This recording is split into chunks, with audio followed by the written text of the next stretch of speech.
Estátua da Liberdade partiu. A viagem está muito tranquila. Vamos chegar logo. E não era essa a Estátua da Liberdade. É outra. Vamos tentar de novo. Estátua da Liberdade partiu. Parece que agora estamos indo na direção certa. Chegamos. Agora sim, vamos começar.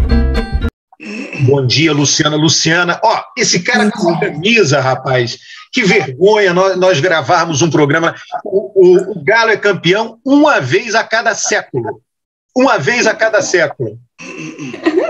Bom dia, gente. Nós somos do Clube Atlético Mineiro. E o pior é que você está parecido com o Tostão, não tá? Eu tenho que me solidarizar, porque é o seguinte, o Galo é o time mais pilhado, mais saqueado da história do Brasil, junto com o Santos. Nenhum time teve tanto título roubado por erro de arbitragem como o Galo e o Santos. Não teve. Olha, o Galo... Mas agora compensando, ele teve 11 pênaltis no campeonato. Porra, um monte deles mandrakes, uns pênaltis mandrakes totais, hein, cara? Absolutamente legítimos, pênaltis aferidos pelo VAR, que é isso, rapaz? Porra! Pelo VAR, aferidos pelo VAR Mengo. Olha só. Mas 50 anos, hein, Eustáquio? A questão é o seguinte, o Galo foi vítima de vários golpes, né, ao longo da vida. Agora, pela eleição popular, ele voltou para ser o líder do Campeonato Brasileiro. Olha, o Fluminense é o seguinte, o Fluminense pode chorar lá, teve um pênalti, que é realmente assim... Pô, aquele pênalti foi totalmente mentiroso, hein? Podia ser, podia não ser, mas é uma questão só de tempo. Você viu o negócio do Bahia? O Atlético ficou cozinhando ali, né? Aí o Bahia foi para cima, marcou 2 gols, começou a comemorar, né? Aí o Galo foi lá com o Hulk, que começou o futebol profissional na Bahia, e com o Keno, que nasceu em Salvador. Então o Galo tem essa vantagem, essa diversidade. Começou a virada com pênalti. Pô, é patético. Um pênalti legítimo. Porra, cara, eu vou te dizer, aquele pênalti para o Juventude, no jogo com o Juventude, foi mandrake. O do Fluminense foi totalmente mandrake. Os jogadores não reclamaram na hora do lance. Cara, é uma vergonha, uma vergonha. Você viu a gravação do VAR, do jogo do pênalti do Fluminense? Pergunta para ele quanto tempo o Fluminense não ganha o Campeonato Brasileiro. Pô, foi 2012, rapaz. O que é isso? Em cima do Galo, né? Em cima do Galo. Em cima do Galo. O Fluminense ganhou em cima do Galo. E quando o Fluminense saiu da zona de rebaixamento, lá que ele estava praticamente fora, que o Cuca é o técnico, ele começou a virada em cima do Galo também. Agora, então, o Fluminense não pode reclamar do Galo, não. O Galo já deu muitas ajudas. Cara, você viu lá, você fica aí com essa sua cruzada antirreligiosa, o Cuca, você viu como é que ele ia para a beira do campo, né? Campeonato inteiro lá com a camisa... Não. Veja só, eu acho que a pessoa ter religiosidade, expressar a fé dela, isso faz parte da democracia, isso é normal. O que não pode é o André Mendonça ir para o STF para levar a Bíblia para o STF. Ele fala que a Bíblia é dele, o STF é a Constituição, mas o tempo todo ele utilizou a religião para ir. Pensa bem, você nunca viu líderes evangélicos, ou líderes católicos, ou líderes espíritas, etc., ir lá fazer torcida para o Galo. Não tem, ninguém foi lá torcer para o Galo, né? E foi todo mundo lá torcer para o André Mendonça, entendeu? Impressionar. Ou seja, nós estamos caminhando. O Cuca, veja só, o Cuca ter a fé dele, o Everson, goleiro do Atlético, ter a fé dele, isso faz parte de uma sociedade laica que tem liberdade religiosa. Agora, você impor a religião para indicar, usar a religião para indicar um membro do STF, e com claro sinal que eles querem ter maioria no STF, aí é preocupante, porque nós estamos caminhando uma teocracia. Deixa eu dizer uma coisa. Esse negócio aí no Supremo de religiosidade vai ter tanta força quanto a camisa do Cuca. Se essa camisa do Cuca tivesse força, o Santos não tinha perdido a final da Libertadores para o Palmeiras. Ele estava usando essa camisa aí. Então é o seguinte, Isso aí é fumaça. Aí esse cara vai para o Supremo, ele é 1 de 10, certo? Ele não vai fazer no Supremo o que ele fala, o que promete para os evangélicos, primeiro que ele não vai conseguir, segundo que ele não vai ter fundamento jurídico para fazer, entendeu? Tem uma Constituição, o papel do Supremo é defender a Constituição, certo? Em momentos em que a Constituição se confronta com essas crenças dele, ele vai ter que optar pela Constituição, senão a vida dele no Supremo vai ficar impossível, não tem como. Muita gente foi para o Supremo achando que ia lá e sapatear e mudar, não sei o quê, chega lá, o cara tem a Constituição, tem mais 11 pessoas, entendeu? Aí não dá, não funciona. Ô, Rocha, mas olha só, 1 de 10 já é 10%, né? E 10% às vezes faz toda a diferença. Um voto às vezes faz toda a diferença. Já tem 2, né? Já tem 2 lá. Fez a diferença, por exemplo, na prisão em segundo grau. Tá? A prisão em segundo grau, eles alteraram a Constituição para impedir o Lula de ser candidato por um voto. Então, de fato, tem. Agora, o Supremo, ele tem uma conjuntura interna que a pessoa não tem essa liberdade de chegar lá e alterar as coisas. Não tem agora, né, o Rocha, mas veja o que está acontecendo nos Estados Unidos. O Trump conseguiu ter 6-3 nos Estados Unidos. Aí a lei do aborto, que é de 73, né, é tão antiga como o último campeonato do Galo, está sendo ameaçado agora. Mas isso é da dinâmica desse processo aí que nós temos. Que é o seguinte, vamos lembrar, você está falando da questão do aborto nos Estados Unidos, vamos lembrar o seguinte, que o aborto foi estabelecido, a liberação do aborto, nos termos em que eles estabeleceram, que depois de 3 semanas a mulher não pode abortar mais, antes pode. Isso foi adotado nos Estados Unidos. Isso foi adotado nos Estados Unidos por uma Suprema Corte com maioria republicana. Roe versus Wade, né? A maioria era republicana. Né? Aí, passam-se os anos, o Bush, quando o Reagan, quando assumiu, ele tentou mudar a lei do aborto. Colocou um ministro e foram para a definição e não mudou. O ministro que ele tinha colocado votou para manter. Aí depois o Bush tentou também. O Bush filho mudou, ele nomeou ministro e foi de volta lá para o plenário e o plenário manteve. Por quê? Porque a Suprema Corte Americana ela tem uma pedra de ouro, que é a integridade. Você não pode ficar mudando todo dia, né? E mudando todo dia é o seguinte, 50 anos é todo dia. Então não muda. Então está lá e entra republicano, sai republicano, eles tentam mudar e não conseguem. Eu quero ver se vão conseguir mudar agora. Entendeu? Porque a forma de julgamento, a hermenêutica estabelecida na corte, né, não permite esse tipo de cavalo de pau. Porque trocou o presidente, nomearam um ministro novo, vai mudar. Isso a gente vê aqui no Brasil, que essa coisa frouxa, integridade, é um judiciário que não tem integridade, cada um decide do jeito que quiser, entendeu? Não tem obediência aos precedentes, é isso, entendeu? Eu estou duvidando que mude, vai tentar mudar de novo, mas é a 4ª vez que eles vão tentar mudar a questão do aborto nos Estados Unidos. Deus te ouça, Deus te ouça. E essa mudança, não sei se vocês viram, essa mudança não vai ser uma mudança que vai proibir no país inteiro, não é isso não. Ela torna... Vai restringir muito. Vai restringir. O que eu vi um mapa dos Estados Unidos, alguém fez um mapa interativo, e você clicava assim, atualmente, quanto que a pessoa tem que viajar para fazer um aborto, e se mudar a lei, quanto vai ter que viajar? Vai aumentar a distância viajada para as pessoas fazerem, para ir para outro estado, etc., uma coisa desse tipo. A rigor agora, Alberto, eles melhoraram o argumento. Certo? O argumento agora não é bem a questão do aborto, o argumento é a questão da federação. Certo? O Estado tem direito de proibir. Tá? Então, o que está acontecendo é isso. Então, os estados republicanos vão proibir, embora a Suprema Corte que tem instaurado esse direito tenha sido uma Suprema Corte republicana.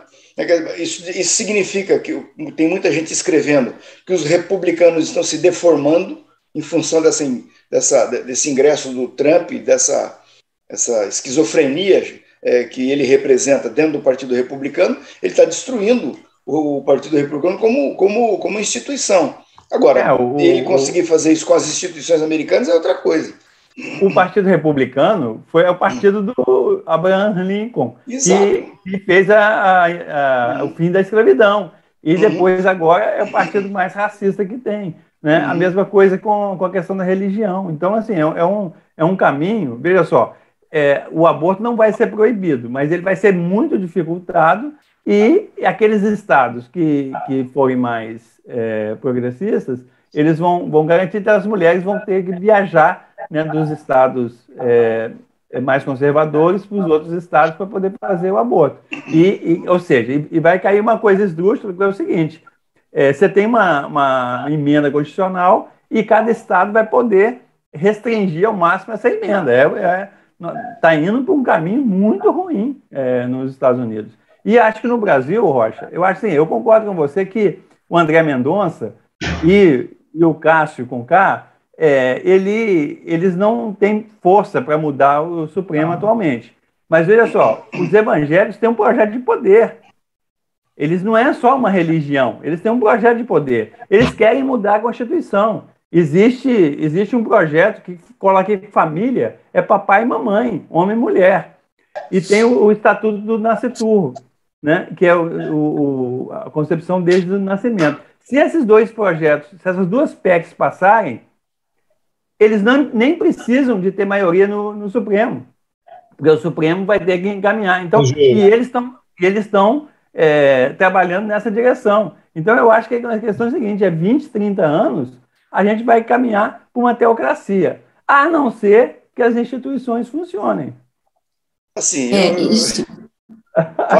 Só completar o que o Eustáquio está falando, e inclusive, assim, você tem a ideia do projeto de poder, é muito claro, não só na imputação de valores que são importantes para a igreja, para os evangélicos, mas também, né, para um segmento deles, mas também a pressão que faz, né? Você vê a pressão do Malafaia sobre o Senado, né, particularmente sobre o Alcolumbre, para que, em última instância, não atrapalhe o projeto, mais do que ele já atrapalhou, né, retardando quase 5 meses essa votação, mas que não atrapalhe essa organização e essa ênfase da igreja, né, esse avançar da igreja. Então, eu acho, e assim, não são só interesses diretos que a gente está colocando, mas também interesses políticos que, em última instância, resguardam os interesses da igreja. Então, tem tanto efeito direto de defesa dos valores, como efeito indireto de resguardar segmentos políticos que estão, de alguma maneira, inteirados, né, com os valores da igreja. Então, assim, eu acho que tem muito espaço para que esse voto faça diferença em questões em todas as decisões, em muitas decisões da STF. Isso me preocupa também. Mas olha só, a gente não se dá conta, Rocha, você é uma testemunha ocular disso, que você frequenta tribunais, mas você tem um crucifixo gigante no plenário do Supremo. Inclusive, ele ocupa uma posição mais elevada do que o brasão da República. Por que isso? Isso é muito antigo. Os tribunais brasileiros todos têm isso. Rocha, me corrija se eu estiver errado, de vez em quando tem a discussão, né, se vai tirar ou não vai tirar, vai tirar ou não vai tirar. Né? Todos os TJs no Brasil têm isso. Né? Porque não faz tanto tempo assim, um menino lá do Ministério Público de São Paulo, Ministério Público Federal em São Paulo, entrou com ação para tirar o crucifixo dos ambientes do judiciário. Eu acho isso uma bobagem. A gente tem tanto problema para resolver, né, e tem pouca energia para resolver esses problemas, a gente perder tempo com esse tipo de coisa. Eu sou completamente descrente nessas coisas, frequento os tribunais há mais de 40 anos, nunca me incomodei, nunca me prejudicou, já enfrentei juízes, desembargador, ministro, evidentemente evangélicos, assim, irritantemente evangélicos, e para mim não fez a menor diferença, porque a lei está ali, o cara tem que interpretar a lei, se ele é evangélico, católico, ateu, umbandista, eu não estou nem aí. Aliás, já enfrentei juiz umbandista também, isso não faz diferença, porque se o sujeito sair da linha, ele vai se expor. Entendeu? Então, assim, ele vai ficar lá no Supremo.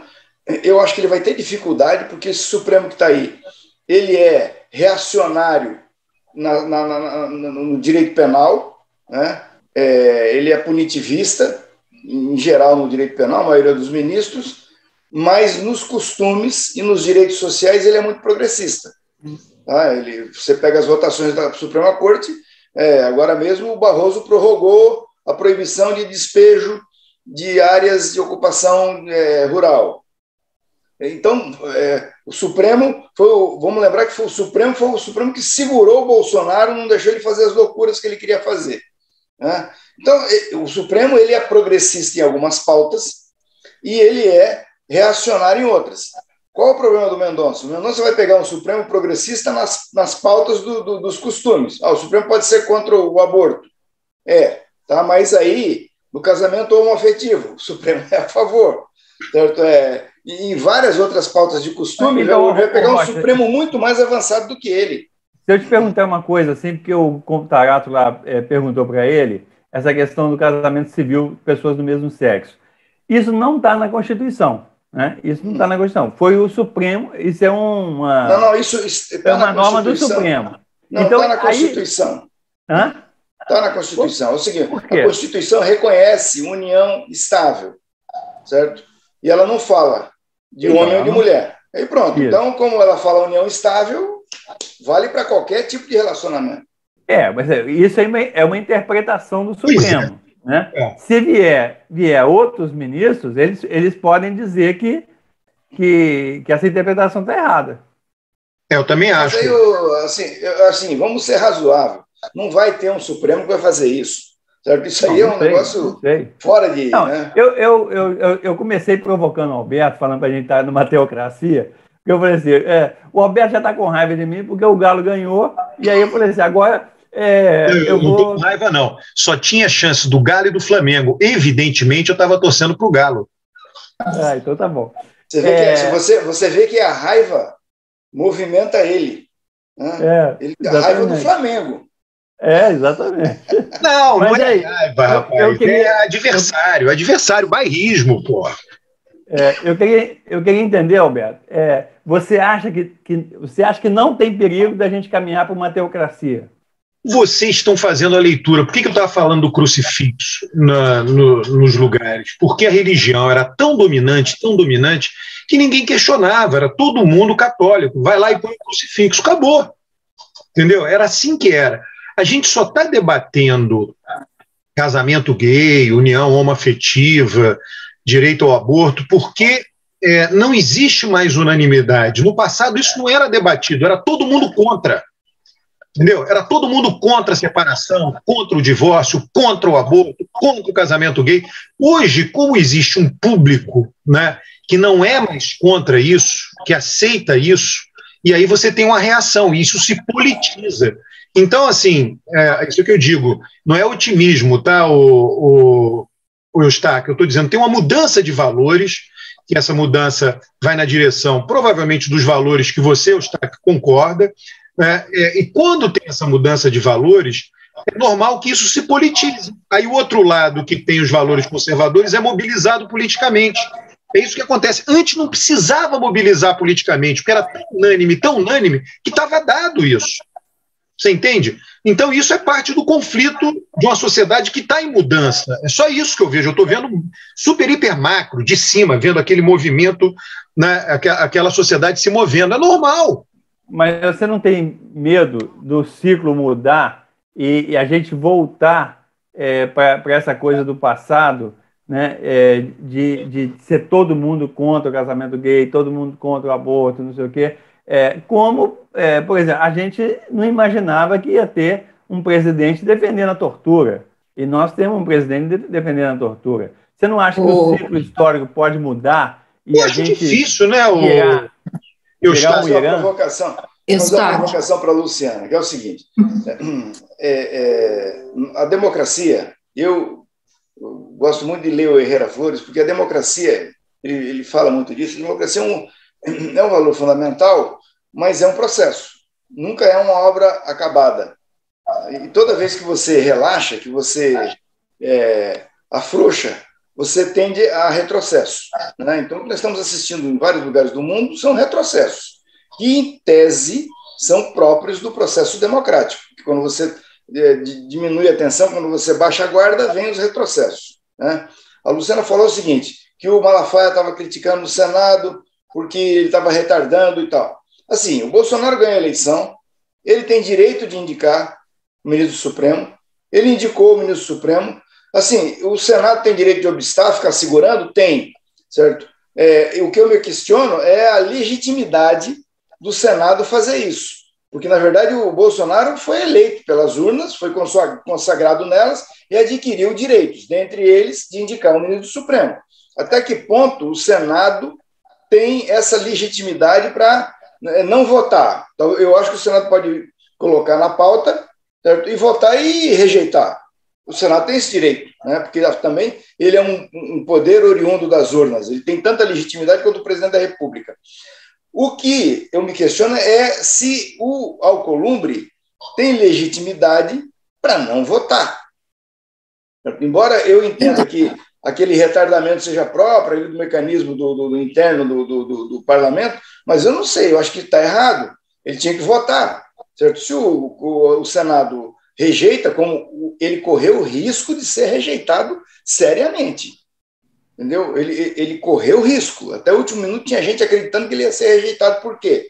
Porque a base do governo, não a oposição, a base do governo, olha ele com desconfiança em que ponto? Não no ponto do problema evangélico deles. O pessoal do Centrão está pouco ligando, se o sujeito é evangélico ou não é. Eles estavam de olho na questão do lavajatismo dele, porque ele andou cooperando, ele andou participando. Então, a avaliação era até que ponto esse cara é um punitivista, certo? Porque o Centrão estava dizendo assim, nós queremos um garantista no Supremo. Tá? Essa era a posição do Centrão. Então, chegou no momento que o Centrão estava todo tendente a votar contra a indicação dele. Se isso acontece, ele era rejeitado. É que no último momento, os caras ele foi oferecendo garantias de que, de fato, ele não é punitivista, ele não vai lá para o Supremo virar um Sérgio Moro, aí os caras votaram e ele passou, apertado, mas passou. Então, isso é do processo democrático. Então, se amanhã o Lula ganhar a eleição, ele vai também indicar os dele. Então, o que a gente tem que fazer é preservar a democracia, é tornar a democracia um valor irrenunciável. É isso que a gente tem que fazer. O resto pode vir evangélico, pode vir pai de umbanda, de santo, diabo, não tem problema. E aí eu teria duas coisas para falar, o Rocha. Primeiro, a sua pergunta você mesmo respondeu, né, no sentido de que os dois, tanto o Bolsonaro tem direito de indicar, né, quem ele acredita que seja mais adequado, uma vez que é um direito que ele tem, uma prerrogativa que ele tem, e ele foi eleito, e ele tem esse respaldo para isso, assim como o Senado, também tendo sido eleito, tem o respaldo para negar, embora seja obrigação votar, né? Então, eu acho assim que a resposta mais direta você mesmo já trouxe. O que aconteceu foi um processo de moderação e de negociação, que também é típico dessa independência, né? De uma certa independência, de uma certa dependência entre os poderes, né? Eles são independentes, mas tem um quê de vínculo que eles dependem, que é extremamente importante justamente para cortar essas arestas, para que fique o mais próximo possível do processo da representação. Então, fazendo cor aí um pouco para o que o Eustáquio e o Alberto brincam, são as instituições funcionando, em última instância, as instituições cortando as arestas grandes e tendendo a um equilíbrio para que a coisa funcione, continue com alguma estabilidade. Agora, uma coisa que eu queria colocar antes era sobre essa que o Eustáquio estava colocando antes do Rocha, sobre a preocupação de voltar, né? Eu acho que as coisas retrocedem um pouco, mas eu não acho que voltem tanto. Outro dia eu estava lendo uma coisa que me interessa muito, por questões até de pesquisa, algumas coisas que eu tenho vontade de escrever, que foi sobre a lei de divórcio. E eu li como é que foi o processo, toda a discussão de aprovação na Câmara, no Senado. E foi muito interessante, porque os discursos, os argumentos são muito próximos do que a gente via até hoje, né? Da defesa da família, da defesa... E a gente teve um avanço ali muito grande, porque, se eu estiver errada, o Rocha me corrija, mas você tinha alguns padrões de família que até aquele momento era absurdo, do tipo, se havia uma criança nascida fora do casamento, não havia a menor obrigação de reconhecimento da paternidade, ou seja, que a mulher era responsável totalmente pelo nascimento da criança, ainda mais fruto de um processo de traição, pensando em termos da criança que nasce de casamento extra, quer dizer, fora do casamento, né? Então, isso não voltou, você tem todo um conservadorismo que pode ser contra esses avanços, mas não voltou, está estabelecido, né? Então, eu acho assim que sempre vai haver movimentos contrários tentando retroceder, né? Que nunca vai ser apaziguado na sua totalidade, mas eu acho que voltar, eu acho mais difícil. Eustáquio, você tem que pensar também o seguinte, quando você mesmo, nos seus artigos, chama atenção para isso. Há 40 anos, os evangélicos eram 5% da população, hoje são quase 30%, né? Então, em algum momento, esse número vai se fazer representar, né? Ele não precisa nem ter projeto de poder, ele vai se fazer representar, vai acontecer, né? Então, é próprio do funcionamento das instituições democráticas, se esse grupo é organizado, que eles coloquem pessoas em posição de poder. Agora, só que essas pessoas não lhe representam, mas representam aqueles 30%, entendeu? Então, isso faz parte do jogo, né? A Luciana falou um pouco de história. Se você pegar e for a 1946, quando o Dutra virou presidente da República, ele proibiu o jogo, né? E depois o Jânio Quadros proibiu a briga de galo, proibiu o jogo também. Queria proibir biquíni. Queria proibir biquíni na praia. Isso, você vai pegar os argumentos,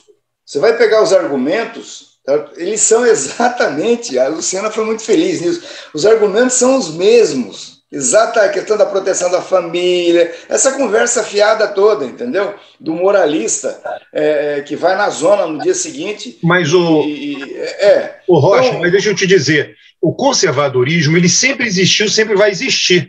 Só que ele vai se adaptando aos tempos, ele não consegue vencer todas. Agora, o que... Não, sim. O ponto que eu estou colocando é que os argumentos, quando você revisita a história, você vê que os argumentos são os mesmos. Agora mesmo, essa semana, eu vi um filme, vou fazer uma recomendação para os nossos companheiros que assistem nosso bate-papo. Essa semana eu estava lá, zapeando, e falei, vou assistir esse filme. É um filme que é picotado, tem 2 horas e pouco, 152 minutos. Mas esse filme aqui, ó. O Último Duelo.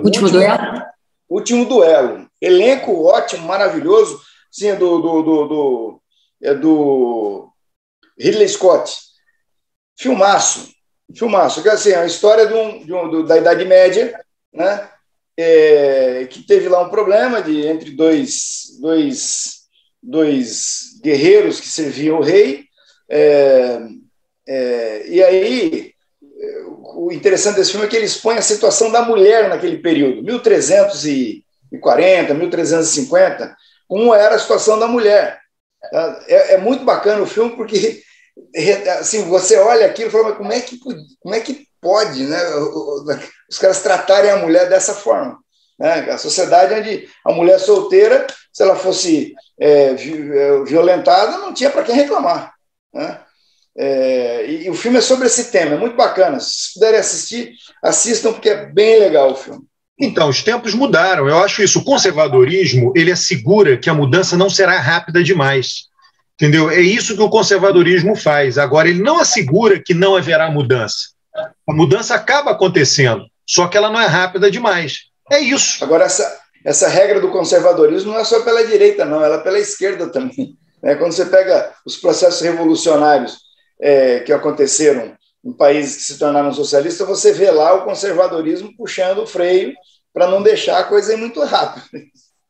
Porque o ser humano tem esse aspecto, né? E isso se organiza politicamente. Porque você imagina, nós temos regras que organizam o nosso dia a dia. Imagina que essas regras mudem de uma hora para outra. Você perde todas as referências, você tem afeto por essas regras. A gente que leu, a Luciana leu a literatura conservadora na nossa formação, a gente sabe isso. Você tem afeto pela regra que instituiu a família, tal como ela é. Você tem afeto pelo seu país. Você tem afeto. Então você não diz assim, agora acabaram todas as fronteiras, o Brasil e a Argentina vão virar um país só. Não existe isso. Não é assim que acontece. Entendeu? O conservadorismo impede que isso aconteça. Agora, olha aqui. Que eu estava na cabeça, só duas coisas, Alberto, rapidinho. Uma coisa é o Irã, por exemplo. O Irã estava caminhando para um processo mais democrático, etc. Tal, e depois veio uma teocracia. Né? E pegando pelo lado da esquerda, vamos pegar a Nicarágua. A Nicarágua, nesses aspectos conservadores, casamento gay, aborto, tudo é André Mendonça no poder lá. Mas sabe o que eu acho, Chá, quando você fala isso?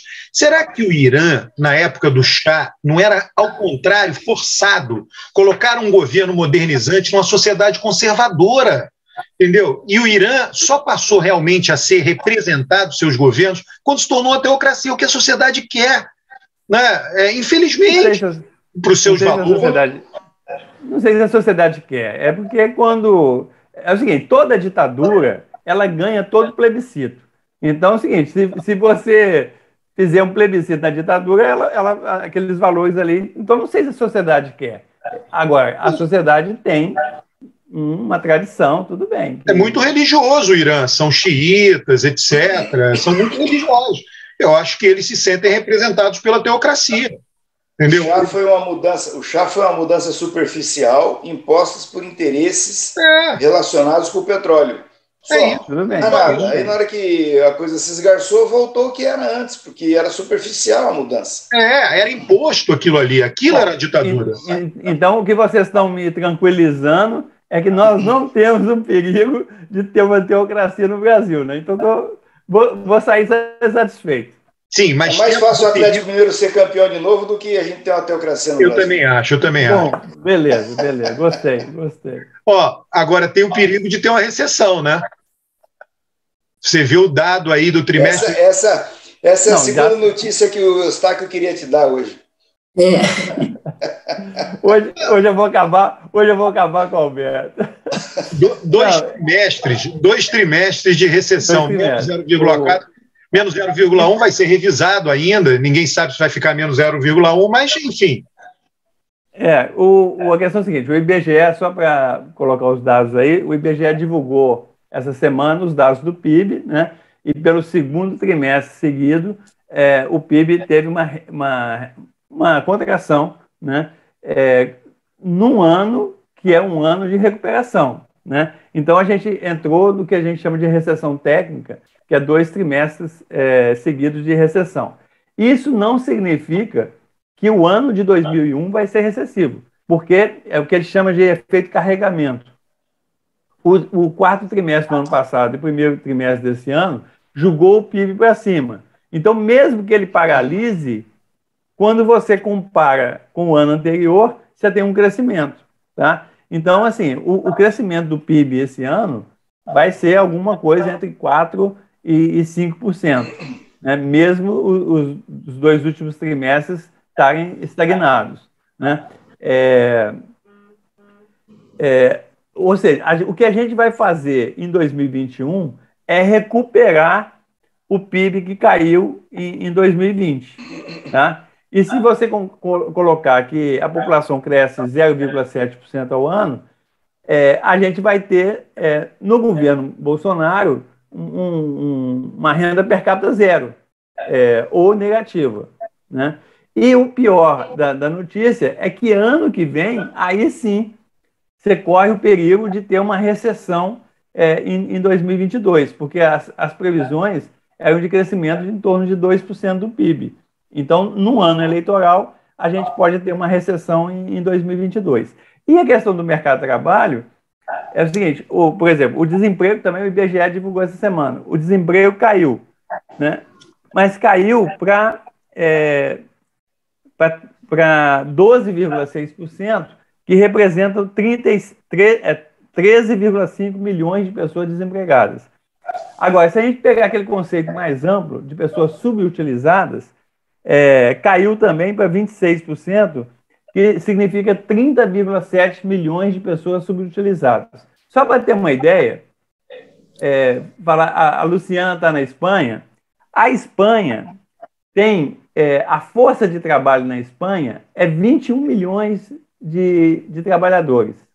De Portugal, é 5 milhões de trabalhadores. Então, a Península Ibérica tem 26 milhões de trabalhadores. E nós, aqui no Brasil, temos 30,5 milhões de pessoas subutilizadas ou fora da força de trabalho. Ou seja, nós estamos jogando fora uma Península Ibérica. Essa que é a nossa realidade. E com o grande perigo de ter uma recessão no ano que vem, no momento que a inflação está alta, né, 10%, o Banco Central está aumentando os juros, na quinta-feira também, eu já falei aqui anteriormente, mas a FAO, ela divulga o índice de preços dos alimentos todo mês, todo início do mês. Toda primeira quinta-feira do mês, a FAO divulga o índice de preços. E nessa quinta-feira agora, ele bateu o recorde do recorde.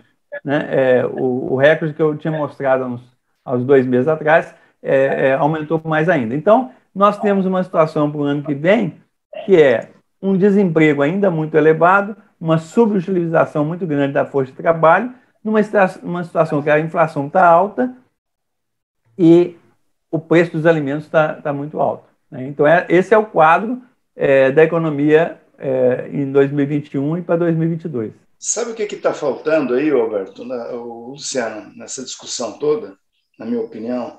Está faltando indicar mais claramente como nós chegamos nesse ponto. Né? Fugindo da pancadaria, das provocações, não, porque foi a culpa da Dilma, a culpa do PT, culpa de não sei quem, sair desse troço raso e tentar fazer um estudo e identificar por que, de fato, nós chegamos nessa posição. Eu assisti uma conversa essa semana, fui a Brasília, e tive a sorte de de presenciar uma conversa de representantes de fundos, né, que atuam no Brasil e fora do Brasil, com uma liderança do PT a pretexto da votação da PEC dos precatórios. Por quê? Para os fundos, isso foi um baita de um calote. Foi uma pancada para os fundos. O cara empresta 100, né, e aí vem a notícia para ele de que, na verdade, ele só vai ter direito a 40. Então, os fundos tomaram um calote. Os fundos americanos, canadenses, chineses, europeus que estão aqui no Brasil tomaram um calote. Né? Assim, os representantes dos fundos aqui no Brasil estão com dificuldade para explicar para os canadenses, para os americanos, para os alemães, para os franceses, para os fundos espanhóis do mundo inteiro, os ingleses, o que aconteceu? Que eles tinham um crédito de 40 que da noite podia, de 100 que da noite podia virou 40. Essa que é a questão. Então, eu assisti essa conversa e no meio dessa conversa acabou vindo um pouquinho, do porquê que nós estamos assim. Aí a liderança do PT disse o seguinte, olha, vocês vão lembrar do governo do PT, não teve calote, tinha previsibilidade, tinha segurança jurídica, em nenhum momento o governo fez qualquer movimento no sentido de romper contratos, como esse governo aí está fazendo.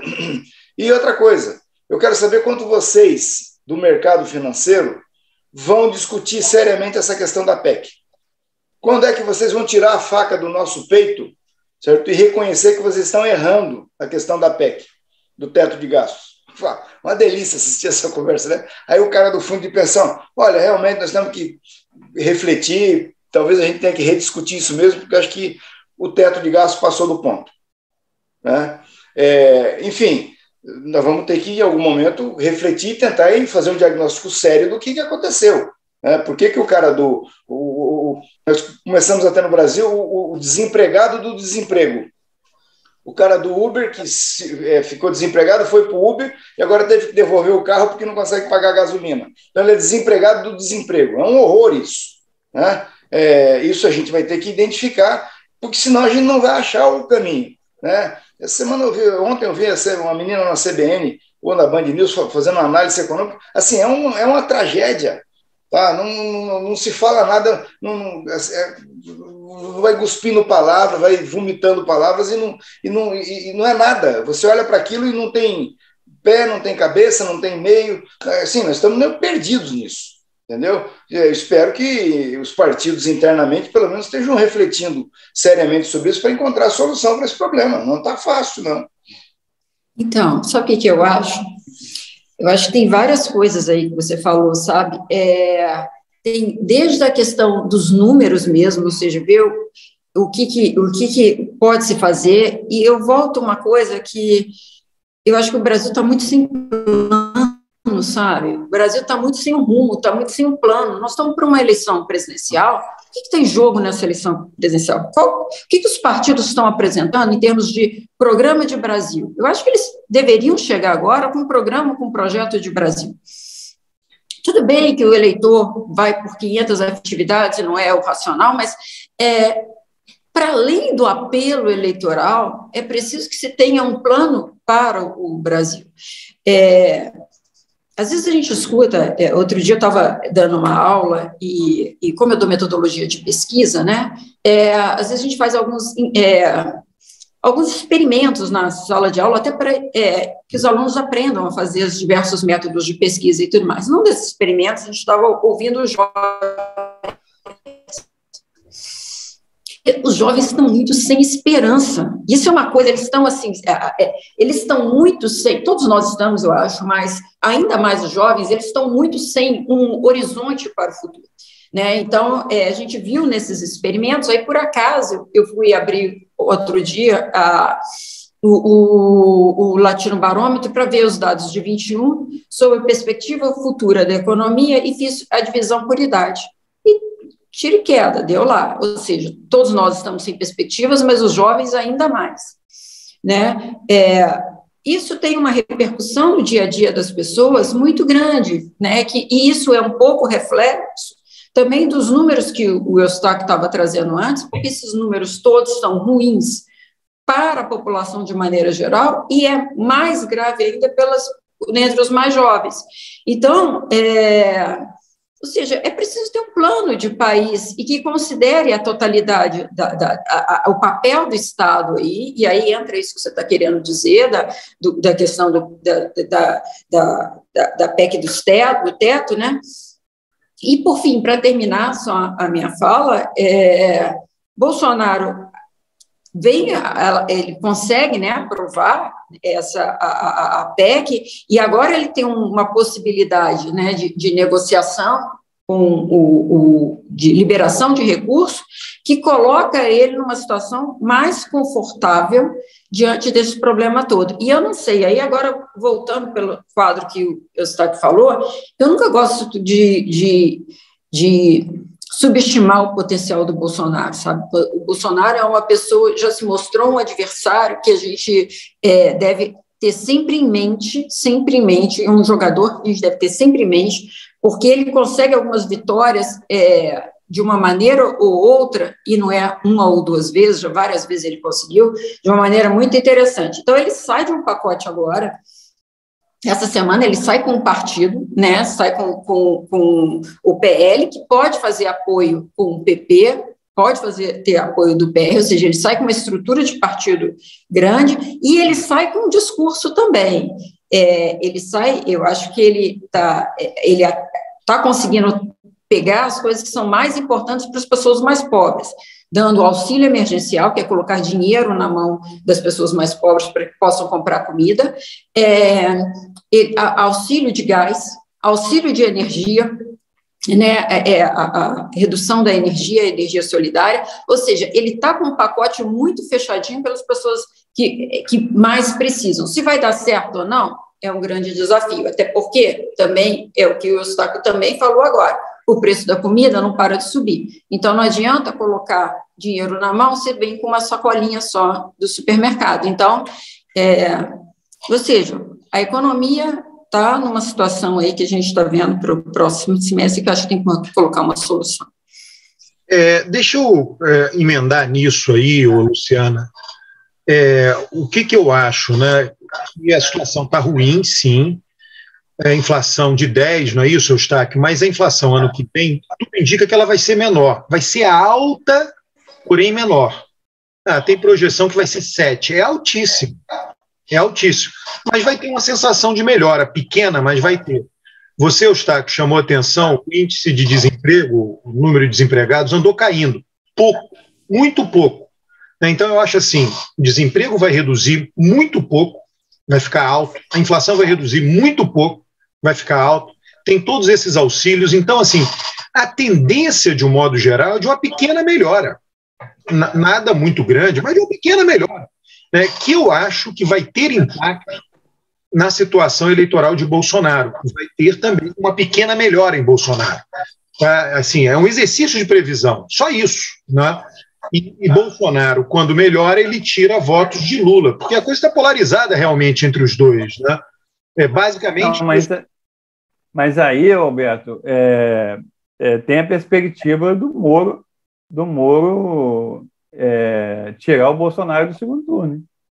Mas como? Né? É muito difícil, né, Eustáquio? Porque eu fico pensando assim, quando é que você lembra, né, de um presidente, né, não sei, não vai para o segundo turno? Eu acho muito difícil, sabe? Eu acho muito difícil. A avaliação dele, ele passou um momento tenebroso, né? E a avaliação dele está lá em 20, entre 20 e 25, avaliação positiva, 600 mil mortos, inflação de 10%. Eu também acho isso, mas como é que você está vendo essa subida do Moro aí? Eu não sei se subiu, o Eustáquio. Você vê, eu estava fazendo a média das pesquisas, a soma de todos os candidatos, né? Tem Bolsonaro, tem Lula, a soma de todo mundo que não seja Bolsonaro e Lula está estável, ou seja, Moro simplesmente pegou os votos ali dentro. Ele não pegou voto nem de Bolsonaro nem de Lula, entendeu? As pessoas não chamam atenção para isso, mas o Moro pegou voto ali de dentro, é só isso. Mas assim, o que eu acho, Alberto, é que o Moro está com melhor desempenho onde o Bolsonaro é forte. Então, isso pode sinalizar uma ameaça para ele, futura, porque eu estava vendo, olha, o Moro bate 20%, 21% entre as pessoas com escolaridade universitária, né? Escolaridade superior. Na região centro-oeste, na região sul, também é o melhor desempenho dele. Ou seja, sempre onde foi aquele ex-azul, né? Agora Bolsonaro, 18 Bolsonaro, e com o Moro, e que o Moro está crescendo. Ou seja, é como se a potencialidade do Moro fosse a mesma do eleitorado do Bolsonaro. Vai conseguir? Não vai? A ver. Mas ali o primeiro momento dele de crescida é esse. E o Bolsonaro parece que está, de alguma maneira, preocupado, que agora também já está indo para o embate diretamente em relação ao Moro para frear qualquer tipo de movimento nesse sentido. Então, assim, a ver, né? Tudo a ver.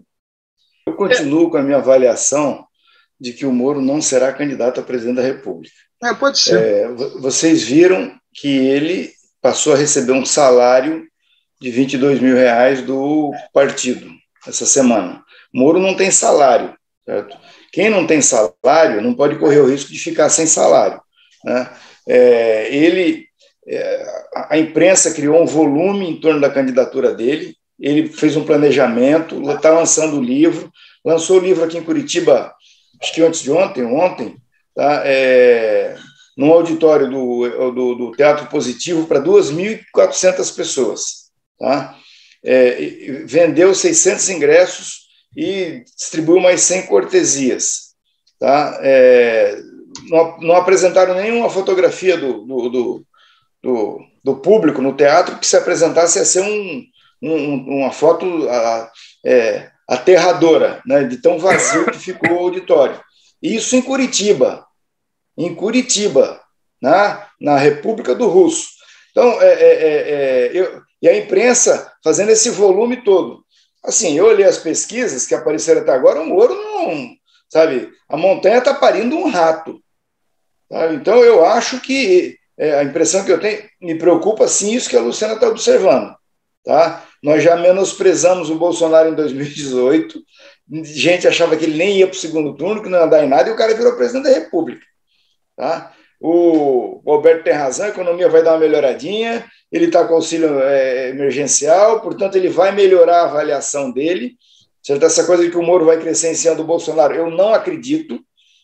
Não acredito, o Moro não tem ferramenta, não tem nada para crescer em cima do Bolsonaro. Acho que quem vai crescer é o Bolsonaro, e provavelmente nós estamos indo para o segundo turno de Lula com o Bolsonaro. E vai ser uma guerra fraticida, como está sendo no Chile agora. O Rocha, deixa eu botar um gráfico para você comentar aqui também, a gente comentar só isso aqui, Luciana, só para você. Vocês estão vendo aí a média de todas as pesquisas públicas? Vai aparecer agora, ainda não apareceu não. Pronto. Apareceu. Isso, estamos vendo. Tá, perfeito, está apareceu. São todas as pesquisas públicas, são várias, é muita pesquisa por mês. Né? Então, março foi o mês em que o Fachin anulou as condenações de Lula, ele tinha 23, e os outros candidatos tinham 39. Né? Aí o Lula passou aí para a mídia como candidato, então ele pulou de 23 para 31 em abril, em maio 33, foi subindo, até que chegou em julho, está em 40. Então ele está em 40, Lula está em 40 no primeiro turno, desde julho, agosto, setembro, outubro, novembro, é 40. Vamos. Aí Bolsonaro em março tinha 31. Aí dá 30, 28, e agora tem 27, sei lá, 4 pontos, digamos assim, né? Está ali no limite de uma margem de erro. E os outros candidatos, o Moro, todo mundo está aqui dentro, né? Saíram de 39, ou seja, de praticamente 40 para 20. Moro está aqui nesses 20. Ele está aqui dentro desses 20. Né? Nesse mês, o que aconteceu de estranho foi subir muito os 100 candidatos em novembro. As pesquisas deram um percentual muito alto para 100 candidatos. Mas o que esse gráfico está mostrando, a média das pesquisas? Está mostrando que não foi tirado efetivamente voto nem de Bolsonaro nem de Lula. Né? Que a soma dos outros candidatos, aquele balaio de gato, dos outros candidatos, Dória, Eduardo Leite, Moro, Ciro, sei lá, Datena, cada mês é um grupo de outros candidatos, está lá estável. Né? Então isso goza de uma estabilidade imensa, por isso que não dá para a gente falar, Moro tirou voto. O que você diz é uma coincidência geográfica, mas o que essa coincidência geográfica tem a ver, Luciana? Eu acho que tem mais a ver, né, um ponto para você refletir, com o perfil do eleitorado, né, de escolaridade. O Moro é mais votado onde o eleitorado tem escolaridade mais alta. E Bolsonaro também é mais votado onde o eleitorado tem escolaridade mais baixa. E Lula é mais votado onde o eleitorado tem escolaridade mais baixa. Tá? Basicamente é uma divisão, mas não estou dizendo que seja uma divisão, porque Moro tirou voto de Bolsonaro na motivação do voto de Bolsonaro. Tá? A motivação do voto de Bolsonaro é o ótimo e bom. Quem vota ótimo e bom, olha só isso aqui, ó, eu tenho isso aqui, enfim, só para, deixa eu compartilhar um outro que você vai gostar, Luciano, isso aqui todo mês dá o mesmo resultado, tá? Compartilhar isso aqui, ó, isso aqui é o ótimo, bom, regular, ruim, péssimo por votação. O verde é o Bolsonaro, então o Bolsonaro tem 70% de votos em quem avalia ele ótimo e bom. E Lula tem 60% de votos em quem avalia Bolsonaro ruim e péssimo. Olha o Moro aqui no pretinho, aqui, ó. No ótimo e bom de Bolsonaro ele tem 4%, no regular ele tem 12%, faz sentido, e no ruim e péssimo tem 6%. Então a motivação para votar é você ou avaliar bem o governo ou avaliar mal. Isso foi em maio, tá? Aí quando chega em setembro é a mesma coisa. Ó, não mudou setembro. Bolsonaro continua com o perfil de voto dele. Moro aqui, perdão, está em laranja, não está em preto, mas é a mesma coisa em setembro. Ele tem 3% do ótimo e bom de Bolsonaro, tem 6% do regular e tem 4% do ruim e péssimo. Então, o gráfico do Moro é horizontal, o gráfico de Bolsonaro é numa posição, do Lula é da outra. Então, o candidato de governo é Bolsonaro, o candidato de oposição é Lula. Moro não é nem governo nem oposição. Essa é a grande dificuldade de Moro. Só que, Alberto, agora ele se lança, a diferença de setembro para outubro e novembro é que ele se apresenta mesmo como candidato. Então, essa foi a informação nova. Sim, mas ele é candidato de governo ou de oposição? Eu vi duas coisas que chamaram a atenção. Mas ele é candidato de governo ou oposição, Luciana? De oposição. De oposição, mas com a mesma agenda econômica. Ele vai ter que tirar voto do Lula. Mas o ponto aí, Alberto, o ponto que a Luciana está colocando é que a expectativa que se tem é que aconteça com o Moro, que aconteceu com o Lula, quando você olha para o gráfico. Quando o Lula vem e o Supremo libera o Lula, ele se coloca como candidato, ele vai embora. Ele dobra as intenções de voto dele, dobra, simplesmente dobra, certo? O Moro vai ter que fazer isso, certo? Se ele não fizer isso nos próximos 20 dias, a candidatura dele esquece, entendeu? Mas olha o Lula só, fez em 20 dias, 40 dias, o Lula dobrou a intenção de votos dele. Se ele é candidato de oposição, ele tem que ser votado pelo ruim e péssimo do Bolsonaro. Então, as pessoas que hoje avaliam o Bolsonaro ruim e péssimo, que votam no Lula, têm que abandonar o Lula e votar em Moro.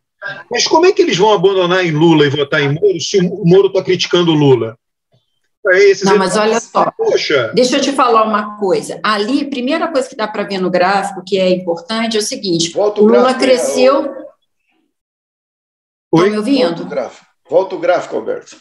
Qual dos Porque a primeira coisa que eu chamo a atenção é uma coisa positiva do Lula. O Lula sai de 59 para 65, entre 65 e 64, ou seja, ele expandiu o potencial de crescimento dele entre os que não aprovam o governo Bolsonaro. Isso é muita coisa, 5%, 6% é muita coisa. Então, isso mostra um pouco como ele está firme e está avançando, porque entre um gráfico e outro, essa linha vermelha aumentou bastante. Luciana, a variação ali, vou te dizer, aquela variação ali pode ser margem de erro, porque aquilo é um subgrupo do eleitorado, é o subgrupo de ruim e péssimo. Na verdade, eu não leio assim, tá? Eu leio que 59, 64 é o mesmo número, a minha leitura é essa, porque você está avaliando uma parte pequena da amostra. Quem avalia ruim e péssimo é metade da amostra, então a margem de erro é imensa, entendeu? Sim, de toda forma, digamos, pelo menos um movimento. Agora, eu acho que tem que ver o gráfico de outubro. Eu acho que o gráfico de outubro, não, perdão, o gráfico de novembro. Eu acho que o gráfico de novembro é muito importante para a gente dar uma olhada nisso. Não estou querendo dizer que, a depender do gráfico de novembro, de fato, nós vamos chegar a um resultado que o Moro é uma ameaça para Bolsonaro, entende? Mas a gente pode ver o quanto que ele está crescendo ou não nesse eleitorado. Eu acho que é importante ver depois que ele se coloca como candidato. Vem cá, eu tenho... Não, e a chapa... Eu quero saber a chapa... eu queria concluir com esse tema. Você não quer falar desse tema, Rocha? Já que você... eu só queria dizer o seguinte, a pergunta do Alberto, na verdade, é uma bela provocação, né? Se o Moro é candidato de oposição, ele tem que tirar voto de quem? Do candidato de oposição. Quem é o candidato de oposição? É o Lula. Só que é o seguinte, o eleitor do Lula não vota no Moro, mas nem sob tortura, né? E aí, isso é uma esquizofrenia do processo. O Moro vai cavar em que canto da caixinha de areia, né? Porque ele tem que fazer um montinho de areia dele e vai ter que deixar um buraco em outro lugar. E parece que não é no canto que o Lula está. Ele vai ter que cavar em outros lugares. Aí, a outra questão que eu fico muito olhando as análises, assim, normalmente, se você vai ser candidato numa eleição majoritária e você contrata um estrategista, ele vai dizer para você o seguinte: quanto mais candidatos de oposição, mais risco tem de você não ganhar no primeiro turno. Quanto menos candidatos de oposição tiver, maior a tua chance de ganhar no primeiro turno. E ao contrário é assim, o cara da oposição vai ter o estrategista dele dizendo, nós temos que ter muito candidato na oposição para poder ir para o segundo turno, provocar um segundo turno. Nesse caso, tá, o Moro tem que diminuir a quantidade de candidatos, né, da terceira via, para ele conseguir acumular mais, tirar dessas áreas aí para ele fazer um montinho dele. Só que é o seguinte, quanto menos candidato tiver, mais chance o Lula terá de ganhar no primeiro turno. É uma coisa maluca esse processo, está muito engraçado, né? Antes de você falar da chapa, deixa eu só comentar uma coisa para referendar o que você falou. A rejeição de Moro é mais alta no Nordeste. Ela é igual a de Bolsonaro. Por quê? Porque Lula é mais votado no Nordeste. Então, onde Lula é mais votado, a rejeição de Moro é maior. Eu me atrevo a dizer que o Moro não sai na rua em algumas cidades do Nordeste. Se sair, vai ter problema. Entendeu? As pessoas têm ódio do Moro em alguns lugares, mais do que do Bolsonaro. Um ponto muito bom. Mais do que do Bolsonaro. Você tem um ponto muito bom, que você acha que ele não vai ser candidato e o salário eu acho bem revelador. Eu acho isso. Agora, em relação o Eustáquio está aí falando em luxo. Não, luxo não, né? Vamos falar lux, fica mais grife, né? A outra como é que é? Luau, né? Luau, luxo. Assim, o Eustáquio já está rotulando a chapa Lula-Alckmin. Eu não, eu tô só. É o pessoal que rotulou, eu tô só trazendo. Ele está dando a notícia dos rótulos, então. Quando esse troço veio, eu assim falei, pô, como é que pode? Você vai.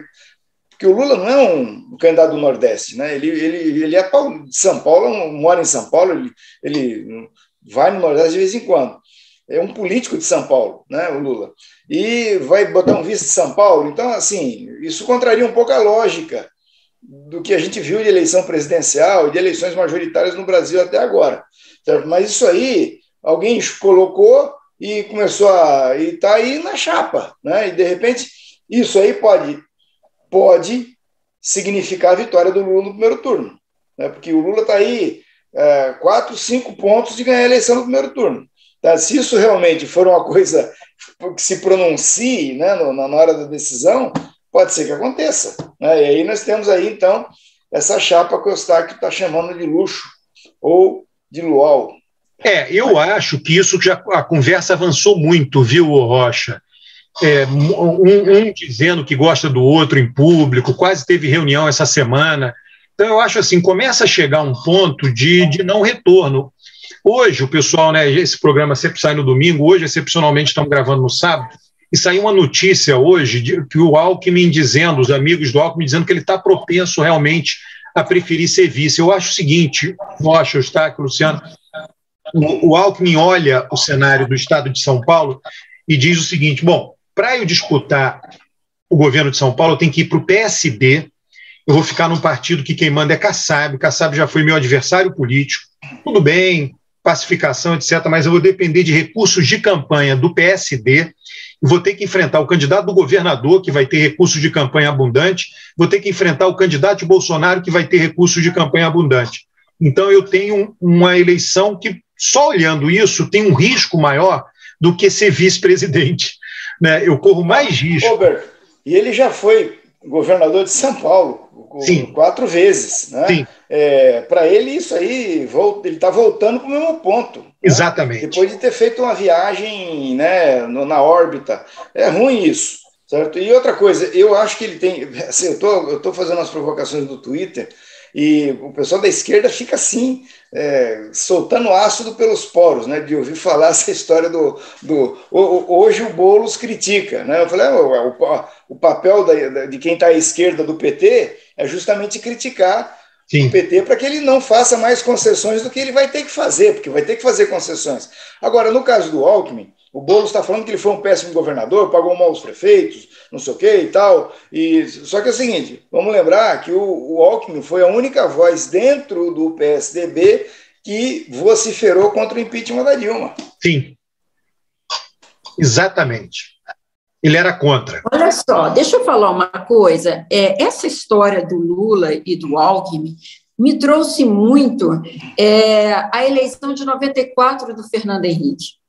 Na ocasião da eleição de 94, Fernando Henrique, até daí que surgiu a discussão de tucanos em cima do muro, houve uma tentativa de um acordo de sair PT e PSDB, né, deles saírem juntos. Ou seja, a gente está voltando a 1994, quando, no momento anterior ao que o PSDB fechou com o PFL, né, havia uma possibilidade de junção do PT. E, naquela ocasião, não deu certo.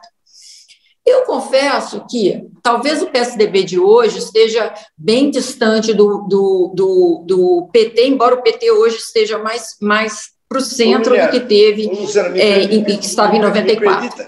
Me permita te interromper para voltar um pouquinho até mais, para ver se eu consigo te provocar mais ainda. Vamos voltar um pouquinho mais. Vamos lembrar que quando a ditadura termina, no finalzinho, nos estertores da ditadura, ela libera os partidos políticos.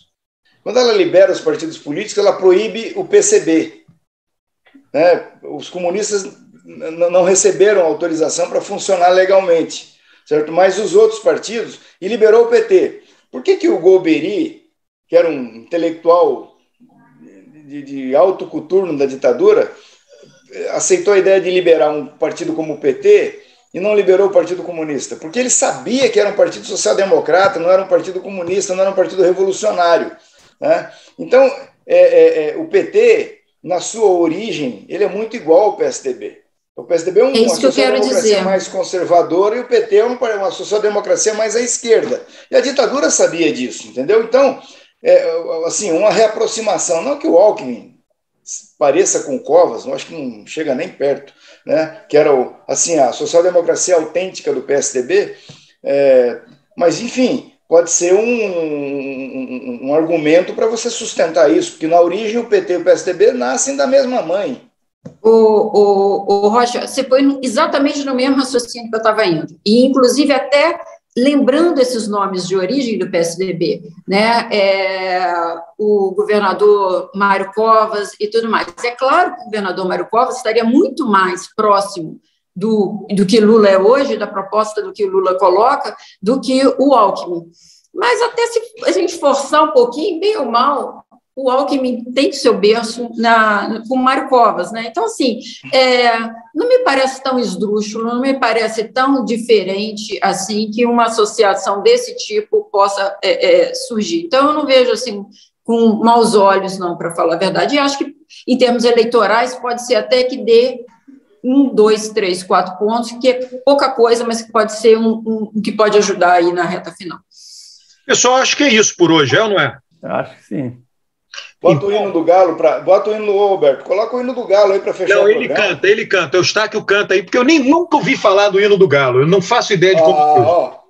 Que isso, rapaz? Cadê o Eustáquio, o hino do Galo? Tá ouvindo, não?